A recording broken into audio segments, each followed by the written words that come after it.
Salut Manuel, Bonjour, salut Johan. très très Hello. heureux de t'avoir avec nous aujourd'hui. Juste, je fais une introduction très très courte. Tu es tuteur de l'Académie Français Authentique. Au moment où on enregistre cette vidéo, septembre 2022, ça fait 2 mois et demi. Tu as une belle expérience dans l'Académie Français Authentique et en dehors. Aujourd'hui, je voudrais utiliser ton expertise dans l'enseignement. Et avant ça, avant que tu partages avec nous tes meilleures astuces, est-ce que tu peux te présenter brièvement?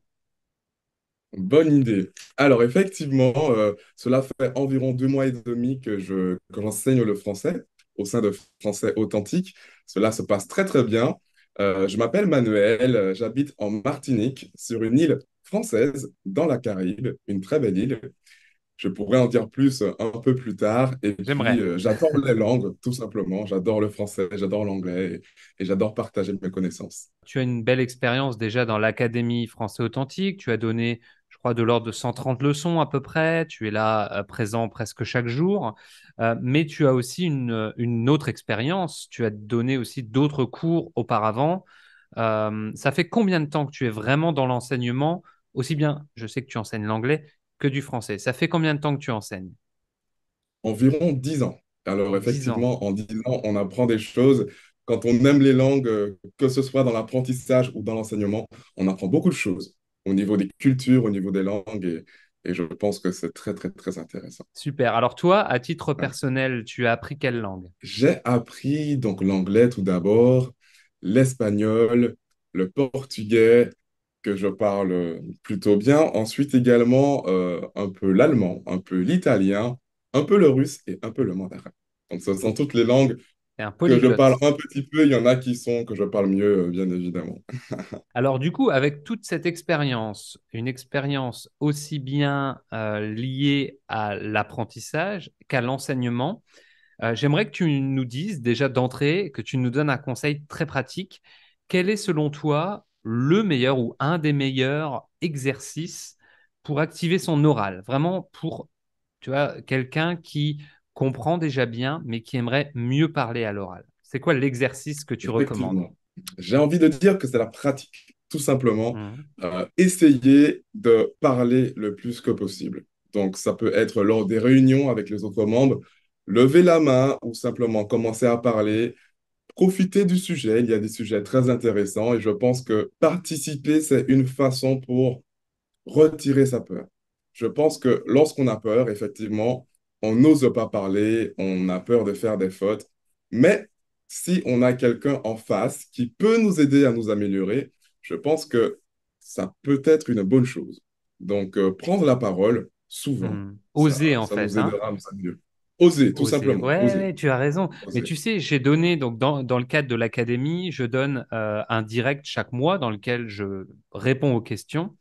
Et j'ai donné un direct avant-hier. Il y avait 60 membres et j'ai eu 10 questions. Ah oui, Et donc beaucoup n'osent pas en fait. Ils sont là, ils osent pas vraiment prendre la parole.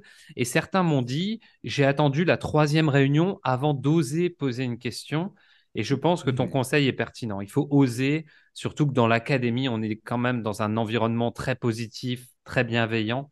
Donc j'apprécie exactement. ce conseil et cet exercice. Euh, du coup, comment tu différencierais ou quelle est selon toi la différence en général entre ceux qui réussissent bien et ceux qui réussissent moins bien, voire échouent? Mhm. Alors, ce sera ça, hein, j'ai envie de dire, l'audace ou le fait d'oser parler tout simplement, essayer. Je pense que essayer, c'est réussir. Pour moi, c'est un synonyme, plus ou moins. On a la possibilité de participer à des réunions, de parler. Effectivement, lever la main, ça permet d'avoir des réponses. Alors, c'est vrai, effectivement, comme je disais, qu'on peut avoir peur avec les autres membres, mais toutes les questions sont bonnes et avec la pratique, on s'améliore. Donc, tout simplement ne pas avoir peur. La différence entre ceux qui réussissent, ceux qui échouent, ce sont ceux qui vont rester et qui ne vont pas parler ou poser des questions. Je pense qu'il faut prendre plaisir à faire ce que l'on fait. La plupart des personnes qui apprennent le français le font par passion. Et Hmm. donc, en aimant ce que l'on fait, on s'améliore. Donc, pratiquer, pratiquer, pratiquer de diverses façons, avec des vidéos, en parlant, en participant aux réunions, en regardant des films, en écoutant la musique.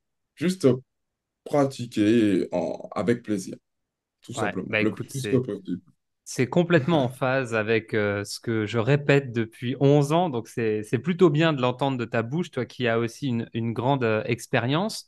Euh, et du coup, alors, tu nous as dit ce que tu conseilles de faire. Qu'est-ce que tu déconseilles de faire, du coup? Quelle est la chose qui, selon toi, bah, peut être néfaste pour quelqu'un qui veut bien s'exprimer à l'oral en français? Je pense que, comme dans beaucoup de langues, il y a des difficultés liées à la prononciation. Je pense que c'est très important, surtout en français, de faire attention à écouter comment le mot se prononce réellement avant d'apprendre une grande quantité de mots sans vraiment savoir comment les prononcer. Pourquoi? Il y a beaucoup de personnes qui ont beaucoup de vocabulaire, qui connaissent beaucoup de mots et malheureusement vont par exemple prononcer la lettre T à la fin du mot. Par exemple, Hmm. au lieu de dire couramment, ils vont dire couramment. Et c'est bien d'avoir du vocabulaire, c'est très bien. C'est encore mieux si, au préalable, avant, on vérifie un peu la prononciation du mot. On peut le faire sur Internet facilement avec des dictionnaires en ligne. Oui, tout simplement comme ça, hein, en fait. Et ça va permettre de mémoriser la bonne prononciation plutôt que d'apprendre des prononciations erronées. Et ça, après, c'est Ouais. difficile de les retirer. Ouais, ouais, ouais, oui, je trouve ça intéressant aussi, du coup, de dire, donc en fait, ce que tu déconseilles, c'est d'apprendre plein de vocabulaire sans prendre le temps de vraiment maîtriser la bonne prononciation. Et c'est vrai que parfois, le problème de la prononciation, c'est que parfois, elle empêche l'interlocuteur de comprendre, en fait. Je pense, bon, si quelqu'un dit couramment, on va le comprendre, mais parfois, une mauvaise prononciation peut carrément empêcher le dialogue parce qu'on ne comprend pas notre interlocuteur, hein. Effectivement, oui, c'est possible aussi, c'est vrai. Est-ce que tu aurais, moi j'aime bien les sortes de petites astuces rapides, même si je sais que dans Mhm. l'apprentissage des langues, il n'y a pas de magie, mais est-ce que tu aurais une petite astuce rapide pour quelqu'un justement qui souhaiterait mieux parler à l'oral? Or, tu nous as déjà donné un grand principe, oser, ne pas avoir peur, prendre du plaisir, mais est-ce que tu aurais une petite astuce, un petit truc concret et pratique? Ah, ah. Alors, changer le téléphone, le mettre en français. Par exemple, c'est quelque chose que je trouve d'intéressant. Également, chanter, si l'on souhaite, pourquoi pas apprendre les musiques, les chansons, les paroles d'une musique, d'une chanson, les répéter. C'est une bonne pratique, moi, je trouve. Profiter lors des réunions, hein, c'est vraiment l'occasion, avec les divers sujets que l'on a, de parler, proposer des sujets, effectivement. Euh, voilà, c'est ça que je dirais. Super, j'aime beaucoup les deux astuces. Alors, tu sais que le coup du téléphone, je suis en train de le mettre en place avec ma fille Emma, qui Ah apprend oui. l'anglais et elle a une tablette pour le collège. Maintenant, ils ont besoin d'une tablette. Et je lui ai dit, viens, on le met en anglais. Donc, j'applique déjà ton conseil. Et comme elle adore la musique, je vais lui dire aussi d'écouter et de chanter en anglais parce que moi, j'ai un peu appris l'anglais comme ça, hein. J'étais fan des Beatles, d'Oasis, Blur quand j'étais ado et j'écoutais et je chantais en anglais et c'est vrai que ça aide Ah beaucoup. oui. Les Alors, si je émotions que peux... tu as via la musique, c'est pas mal. Ah oui, les émotions. Ça c'est vrai. Les émotions, c'est important. On prend plaisir. Je voulais juste rajouter, quand on prend des notes également, lorsqu'on écrit, quand on va faire ses courses, quelquefois on prend des notes sur le portable ou sur un papier, le faire en français, tout Hmm. simplement. Le Ouais. faire en français, le cerveau va réfléchir souvent. Après, on pourra même rêver en français pendant la Hmm. nuit. Tout simplement prendre ses notes en français. Ça peut Pour se être bien, même pousser au à travail. penser, hein. Pour se pousser à penser en français, c'est Exactement. ça. Bonne idée. Ouais. La plupart du temps. Oui, oui, oui. Top, ok, j'aime beaucoup et je suis sûr que les membres qui nous regardent vont déjà appliquer tes conseils parce qu'ils sont très pertinents. Je voudrais maintenant qu'on rentre un peu dans le détail de l'Académie Français Authentique que tu commences à bien connaître et tu vas très bientôt y contribuer encore plus. Donc actuellement, tu es tuteur et tu donnes, comme je le disais tout à l'heure, des leçons, tu animes des groupes, enfin des réunions et des discussions de groupe. Et on va lancer ensemble un nouveau projet dans l'académie qui s'appelle les ateliers de l'académie. Et donc, on a déjà ébauché un peu le concept tous les deux. L'idée, ça va être que chaque mois, tu organises une réunion qui sera ouverte à tous les membres de l'académie et dans laquelle tu vas t'attaquer à un projet, enfin, à un sujet un peu théorique. Ça peut être lié à la conjugaison, la grammaire, la prononciation, le vocabulaire. Et tu vas déjà donner une explication du sujet d'une façon un peu interactive et amusante. Et ensuite, tu répondras aux questions des membres. Donc ça, c'est un peu la feuille de route qu'on s'est fixée. Comment tu vois les choses? Comment tu voudrais décrire un peu le projet, les ateliers de l'académie? Les ateliers de l'académie, c'est un beau nom. Je pense que lorsque l'on participe aux réunions, on parle de divers sujets, mais on ne se focalise pas sur un point de grammaire précis ou sur la prononciation de façon vraiment précise. L'important, c'est de pratiquer l'aisance vocale et d'être à l'aise lorsque l'on parle.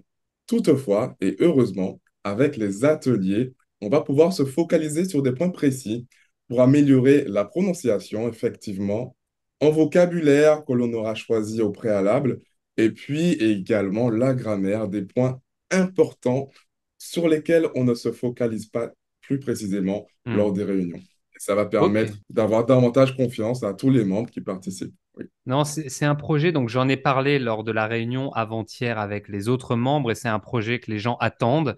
Ils disent comme toi, hein, ils aiment beaucoup les discussions de groupe, mais voilà, ça c'est plus un entraînement à s'exprimer à l'oral. Là, ils vont pouvoir approfondir les choses et ceux qui nous regardent depuis maintenant 10 minutes ont compris que tu avais aussi une approche qui n'est pas scolaire. Tu vas pas arriver et écrire sur le tableau beaucoup de choses ennuyeuses, tu vas expliqué d'une façon plutôt amusante, n'est-ce pas? Ah oui, bien évidemment. Je pense que ceux qui me connaissent déjà le savent. L'important, c'est de prendre plaisir. Je pense que c'est une des clés de l'apprentissage. Et donc, on va continuer à le faire avec plaisir, avec sourire, et pour s'améliorer, tout simplement, bien sûr. Super. Donc ça va commencer en septembre. Donc au moment où cette vidéo sortira, on aura déjà eu le premier atelier de l'académie qui sera en ligne. Euh, à ton avis, toi qui arrives malgré tout de l'extérieur avec ton expérience, qu'est-ce qui est le plus utile dans l'Académie français authentique? Donc nous, on la développe, l'Académie, depuis 2016. Donc ça fait 6 ans qu'on travaille, qu'on l'améliore. Qu'est-ce que tu trouves, toi, le plus utile? Selon moi, c'est le fait que les personnes puissent se retrouver en groupe. C'est Hmm. comme une grande famille. J'ai envie de dire, chaque semaine, ils voient les mêmes, en tout cas des mêmes professeurs qu'ils aiment, ils voient d'autres personnes qu'ils aiment. Quelquefois, je vois des membres qui disent, Hey, salut, comment vas-tu à d'autres membres? Hmm. Et je pense que toutes les personnes se réunissent au sein d'une même passion. Et donc, cette façon de rassembler les gens, je pense que c'est une chose qui est très, très belle, que je ne vois pas partout. Ça permet effectivement d'avoir davantage confiance, de se sentir bien lorsqu'on pratique. Je pense que ça, c'est une chose très, très importante. Et puis aussi, la possibilité de pratiquer vraiment divers domaines, les dictées, la Hmm. lecture, je pense que ce sont vraiment des activités complémentaires. Donc, cette grande diversité d'activités qui va permettre aux membres d'avoir confiance en eux. Ça, c'est une bonne chose. Ok, super. Ouais, ce que je voulais ajouter par rapport au premier point, c'est qu'on a des membres qui se sont rencontrés, qui sont devenus amis en fait. Encore la semaine dernière, il y a des gens qui se sont rencontrés aux États-Unis. On a une amie espagnole et une allemande qui sont devenues amies via l'académie. Donc c'est vrai que cet environnement un peu positif, bienveillant et comme tu dis, qui centre les gens autour d'une de leurs passions. Ça, c'est très, très puissant et voilà, il y a des amitiés qui se créent, donc ça, c'est top. Et pour ton deuxième point, c'est vrai que la diversité de nos activités, ça a toujours été des choses importantes parce que les gens peuvent parler, peuvent consulter les modules, les contenus, peuvent, comme tu l'as dit, pratiquer via des dictées. On a un club de lecture où on donne maintenant 3 réunions par semaine, où les gens lisent à haute voix entre eux. Donc, on essaie vraiment d'offrir un large éventail. Écoute, je pense que tu as déjà donné beaucoup d'astuces très pertinentes. Je voudrais, pour conclure, qu'on suive ta proposition. Tu nous as proposé de nous parler un petit peu de la Martinique. J'avoue que je ne connais pas encore. J'aimerais beaucoup aller dans les Caraïbes. J'ai mon beau-frère qui est guadeloupéen. Donc, c'est clair que j'irai chez lui. J'aimerais beaucoup visiter la Martinique aussi. Est-ce que tu peux nous en parler un petit peu et nous dire quelles sont pour toi les grandes différences avec la métropole? Alors déjà, pour situer les personnes qui nous écoutent, la Guadeloupe et la Martinique sont deux îles françaises qui se situent dans la Caraïbe, donc proches de l'Amérique centrale. Hmm. Effectivement, de grandes différences. Tout d'abord, la taille. Donc la Ouais. Martinique fait 1 200 km², la France 650 000. Donc il y a une belle différence de taille. Ouais. Et puis bon, ben, ce sera la température Ah également. oui, le En climat, ouais. France, on a, oui, le climat, on a 4 saisons. En Martinique, plutôt deux. Donc la saison sèche et puis la saison des pluies. Donc une saison où il fait chaud, une saison un peu plus humide. Et Mais chaude donc, quand même, n'est-ce pas? Il fait jamais froid. C'est quoi le plus froid chez vous? alors le plus froid, je pense que c'est peut-être 17 degrés et c'est uniquement proche de la montagne. Ah, ok. Sinon, Ouais. ah oui, c'est uniquement proche de la montagne. Sinon, il peut faire 20 à certains endroits, mais la plupart du temps, pendant toute l'année, c'est environ 28 à 32 degrés, de façon Ok. générale. Avec Ah pas oui. mal d'humidité, j'imagine, pendant la saison des pluies, du coup. Quand même, avec pas mal d'humidité, voilà, c'est un climat tropical, effectivement. Et puis, ce Ok. que j'aime, c'est d'une part la montagne, ce décor naturel avec ce volcan qui est toujours actif, C'est qui a le donné Mont-Pelé ou naissance pas? C'est le la Mont-Pelé, montagne hein? Pelée, La effectivement. montagne Oui, Pelée. voilà, Hmm. c'est ça. Voilà, qui culmine à 1 400 mètres. Pas Pas mal, mal. c'est pas mal, c'est bien, oui. Hmm. Qui a donné naissance à du sable noir, donc du sable qui brille. Il y a des personnes qui ne connaissent pas forcément le sable noir.